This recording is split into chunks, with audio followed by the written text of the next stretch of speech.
Você está na Rede Vida de televisão, o canal da família, o canal da sua família. Está assistindo o programa, prazer em conhecê-lo hoje com essa criatura maravilhosa que é o arcebispo Antônio Maria Múrchulo, que é o diretor aqui da nossa maravilhosa Rede Vida, além de tudo, além de outras coisas. Só esqueci uma coisa na perguntinha do começo, que aqui pede, eu sou obrigado a pedir, a sua idade. Tem problema? Perfeitamente. Você já passou dos 21? Mas é claro, eu me encontro com 88 anos de idade. Beleza. Quando eu terminei 78, eu então aposentei como bispo. Porque para nós bispos, há uma lei, aos 75 anos, aposenta. Eu ainda fiquei mais 3 anos à frente de Botucatu. Quando me aposentei, como minha família mora em São Paulo, e minha família pediu que eu viesse morar aqui, e como eu recebi de Roma, nós, os bispos eméritos, do cardeal Ré, que era justamente o prefeito da Congregação dos Bispos, com um conselho, seria bom que os bispos eméritos aposentados não ficassem na própria sede para não atrapalhar o titular. Eu, então, contente, vim para São Paulo, moro aqui, fico uns 20 e poucos dias, e uns 5 dias até vou a Botucatu. Contei a minha idade. 88 anos. Beleza. E ainda estou trabalhando na Rede Vida, hein? Eu sei como. Desde quando começou a Rede Vida. Eu sei há como. 16 anos atrás. Que maravilha. Vamos fazer umas perguntinhas para o Dom Antônio. Vamos lá. Que Primeiro... não seja muito difícil. Não, são perguntinhas bem fáceis. Pode ser logaritmo? Pode. Pode falar. Então, eu quando encontrei o senhor antes do programa, Sei. eu achei o senhor mais jovem. É. E o senhor ainda falou, não, eu não fiz plástica, não. Fez botox. Fez botox? Eu vou lhe explicar. Uma pessoa que não bebe, uma pessoa que não fuma, uma pessoa que é moderada na sua vida, sem querer, o organismo também dá uma resposta. E o que o senhor come e não gosta, e o que o senhor gosta? Eu como do que vier. Gosto de feijão com arroz. Isso eu gosto. De vez em quando um fusilli, uma macarronada, não rejeito, como italiano, o nhoque, assim por dentro. Tinha um companheiro na televisão que ele dizia que barriga de padre é cemitério de frango. Não é verdade, né? O Zelone, você não chegou a conhecer o Zelone? Infelizmente mexe com os padres demais, viu? Essa é uma. Dom, Meu amigo, como é que é? eu vou bem, o senhor está bem, perfeito, né? Então, eu vou lhe fazer uma pergunta para saber, quando o senhor esteve doente, como é que o senhor conseguiu passar essa reflexão dessa vida entre a morte. A morte assusta o senhor? No começo do ano passado, eu tive uma doença meio grave, choque séptico. E quando eu me encontrava na UTI, eu estava inconsciente. Não sei dizer se com medicamentos ou pela natureza do que eu estava sofrendo. Dom Odilo chegou, 11 horas da noite, e me cutucou. Eu só abri o olho e vi uma pessoa e tal. Mas naquele momento, quando eu estava sozinho, dentro de mim, a gente não se desliga quando está em coma. Dentro de mim eu dizia assim, estou percebendo que eu vou morrer. Peço perdão a Deus das minhas faltas, porque eu procurei, desde daquele modo, cumprir o meu dever de padre. Isso eu falava comigo mesmo, portanto, interiormente, a gente não se desliga. Eu dou uma experiência comigo, que aconteceu. Então, a sua pergunta, eu fui muito bem tratado por uma equipe médica maravilhosa, que até hoje são meus médicos, E cada mês vou estar com eles para ver como é que está a minha situação do corpo todo e principalmente cardíaca. Mas estou muito bem. Que bom. Deus o proteja assim. Dom Antônio, eu ouço as pessoas dizerem na rua, os leigos dizendo, a Igreja Católica é rica, tem muito dinheiro, tem muita coisa. É verdade? A Igreja Católica é muito rica de muita coisa. Se for no campo espiritual, nem digo, tantos santos que nós temos, é uma riqueza. Se for no campo material, a igreja, no total, ela tem bens que foram doados por reis, etc. Mas a igreja não está apegada àquilo. Por exemplo, o Vaticano. Quem esteve lá sabe o que é o Vaticano. Mas quando um Papa João Paulo II morre, ele vai embora. Não é da família, não é de nada. Ele está apenas ocupando uma coisa que a história ofereceu para a igreja. Nesse sentido, de fato, a igreja tem alguma coisa. Mas nós também devemos olhar essa igreja pobre aqui no Brasil, desses missionários que estão dentro, nas covas dos índios, ajudando os índios, numa penúria tremenda. Quando eu converso com eles, eles dizem, estamos aqui pela nossa fé. Se não fosse, não estaríamos aqui dentro. Nós, que viemos de uma Itália, uma cultura que nós tínhamos, viemos parar aqui, neste lugar, comer daquilo que eles comem, nós comemos. É verdade. Não sei se responder a sua pergunta. Muito obrigado. Dom Você é Antônio. muito bondoso. Dom Antônio, Diga. há sonhos que valem uma vida. Qual o seu maior sonho? Bom, o meu sonho, fiz minha primeira comunhão e através das palavras da catequista, que o papel de um padre é maravilhoso, eu senti dentro de mim um desejo muito grande de ser padre. Papai se mudou daqui em 1934 para Sorocaba e lá terminei meu grupo escolar. A minha professora do grupo escolar, Dona Leopoldina Macambira Barbosa, ela era presbiteriana. E quando, no final do ano, recebemos aquele diploma, perguntou para mim, Antônio, o que você vai ser? Eu fiquei com vergonha de dizer a ela, eu quero ser padre, porque ela era presbiteriana. Eu disse, eu pretendo ir para um seminário. Ela disse, muito bem, vou rezar para que você seja um bom pastor. Passaram 13 anos de estudos, ordenei-me sacerdote, e naquela semana celebrei missa em Sorocaba, peguei o trem da Sorocabana e fui até Abaré, onde ela estava morando, na rua Rio de Janeiro. Eu estava de batina, bati na palma, e ela me apareceu já um pouco envelhecida. E quando eu vi um padre, disse assim, o que o senhor deseja? Eu respondi, rever a minha antiga professora. Oh! Abri o portão, entrei. Quando é que você se formou? Em 1936. Vou buscar o álbum de fotografia. Eu sou este. Mas olha que alegria, tá. Me levou o pastor dela, a igreja dela. Almocei com a dona Macambira.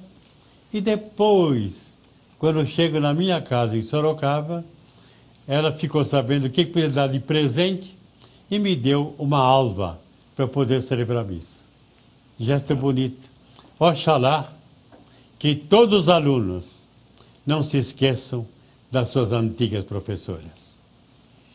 Muito bem. E as professoras, que sejam verdadeiras professoras, como foi Dona Macambira, que os alunos não haverão de se esquecer. Desculpe se eu estou falando um pouquinho demais. Nada, esse programa é seu, Muito você bom. fala quando você quiser. Ah, é? Muito obrigado. Aqui ninguém para você, não. Pode levar para ele. Obrigado, Brancato. Padre, me diz uma coisa, a vida de padre é dura, eu sei que é dura. É uma vida Olha. difícil. Eu quero saber, qual é a coisa mais difícil em ser padre? Eu vou explicar psicologicamente falando. Nós sabemos que dentro de nós temos vários impulsos. Primeiro impulso, ninguém quer morrer. O segundo é o sexo. Cada um quer deixar um filho. O terceiro, um quer ser mais do que o outro. E o quarto, o transcendente. Vamos pegar esses principais. O Freud disse que o maior era o sexo. Os seus alunos, Adler e Jung, não. O maior é o orgulho. E quando se perguntar a Freud, e o transcendente o que é para o senhor? Ele disse para nós, o transcendente é quando eu examino as pessoas, é uma pessoa angustiada, uma pessoa triste. Para nós católicos, o transcendente é a religião. É aquilo que ultrapassa as raias do mundo. E vamos entrar na eternidade. Essa pergunta quem que me fez? Eu. Sobre o que o senhor falou? Falei sobre o que é Se é difícil para o padre. O padre teve um congresso de psiquiatras no México e lá estavam uns 50. E uma pergunta foi feita aos psiquiatras se era possível o celibato para o padre e para a religiosa. Depois de muita discussão, sabe qual foi a conclusão? É possível desde que ele viva a sua vocação. Então ele sublima a sua vocação. De fato, todos nós somos pessoas humanas como os outros. Mas quando uma pessoa vive o seu ideal, não é o sexo o primeiro impulso, é o orgulho. Respondi? Respondeu muito bem. Vai. Dom Muciolo, escolha 3 mulheres que o senhor escolheria para conceder uma medalha de honra. Eu daria não somente medalha de honra, mas de ouro. Opa! Primeiro, é claro, para minha mãe. Quem é de nós que não diz assim, a minha mãe, a minha mãe? Segundo, eu tenho uma irmã, Mafalda, maravilhosa, criou 3 filhas, uma é psicóloga, outra é médica e outra dentista, mais uma família maravilhosa.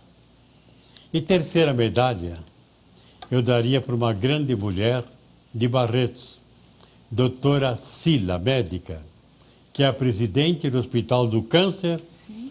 E que quando cheguei em Barretos, como bispo, ela me procurou que queria conhecer o novo bispo. E me visitando disse, o senhor vai construir aqui alguma coisa? Eu disse, estou chegando agora, mas pretendo construir um seminário. Ela disse, pode mandar construir, que a minha filha que morreu vai construir. Já percebi que a Sila não estava bem com a cabeça. Fiquei com medo. Agradeci. E quando o doutor Paulo veio me visitar, que era o marido, falei, Paulo, doutora Sila disse, não, é para o senhor fazer. Ela morreu, minha filha, disse que não queria usar mais joias, por aquilo que ela tinha visto no Nordeste, gente comendo até no lixo, e de modo que nós vamos vender todas as joias e vamos construir o seminário para o senhor. E a doutora Sila e o doutor Paulo construíram inteirinho para mim o seminário Paulo VI de Filosofia, que está dentro de um lugar com várias casas religiosas, chamado Cidade de Maria. Dom Muciolo, de quanto sacrifício o senhor é capaz de fazer pelo seu rebanho? Pelo seu? Rebanho. Eu penso que o verdadeiro padre deve ser padre não para si e para os outros. Eu não quero citar aqui fatos, mas vou citar um ou outro. Eu estava em Botucatu, era umas 11 horas da noite, não achava um padre, telefonaram para o arcebispo se eu podia atender um senhor. Fui à Santa Casa e vi lá pessoas, a esposa, filhos. E estando lá com o homem, ele quis ficar sozinho comigo. Confessei, dei o sacramento, chamei a família, dei a bênção e fui embora. Ele morre logo depois, sem saber que os filhos são os donos daquela empresa que existe perto de São Manuel, que o sol, o aquecedor solar, tem um nome, empresa. Esqueci agora o nome. Sem saber que os 2 filhos eram os donos dessa empresa. E tem acontecido na minha vida casos semelhantes a isso que eu acabei de contar, mas muitos. Porque o padre deve estar a serviço dos outros. Um caso que eu vou contar. Em Mairim, eu era padre, em Sorocaba, na catedral. Os chineses que estavam lá, uma noite foram chamados para atender um doente e era assalto. E eles ficaram machucados e tudo isso. 3 dias depois, eu estou na minha casa, à noite, tá por 3 da madrugada, e toco a campainha. Eu vou à janela, havia um carro e um homem, que, o senhor é padre? Sou eu. O senhor não podia ir batizar minha filhinha no hospital, Santa Lucinda? A minha mulher quer que seja um padre, eu não sei o quê. Minha cabeça dizia, esse é malandro, estou com medo. Mas em vez de eu chamar uma polícia nem nada, eu fui. Batizei a criança, esse homem voltou, me levou até em casa e disse assim, chorando, eu sempre na vida falei mal de padre. A partir de hoje eu vou ser o defensor dos padres, por aquilo que o senhor fez para mim. Beleza. Bom, desses casos, eu que tenho tantos anos de padre, já apareceram muitos. Senão meu programa vai ficar somente história. Dom Antônio, me diz uma coisa, como é que o senhor imagina que seja o inferno? O inferno, primeiro, é a ausência de Deus. É aquele fogo abrasador, sabendo quem é Deus e o que a pessoa perdeu. Quem está no purgatório está se purificando e vai para o céu. Mas quem vai para o inferno não volta mais. Obrigado. Dom Antônio, todo mundo tem um pouquinho de medo. Do que o senhor tem medo? Olha, da morte eu não tenho. O que será que eu teria medo? De avião também não tenho, que andei tanto de avião. Eu não saberia dizer, viu? De nada. Quando aparecer um fato, aí eu tenho medo. Natália, a gente tem sempre alguma coisa que a gente não gosta na gente, né? O que é da sua personalidade que você não gosta? Mas não fala agora, não, depois dos comerciais. Ah, tá bom? deu pra ser.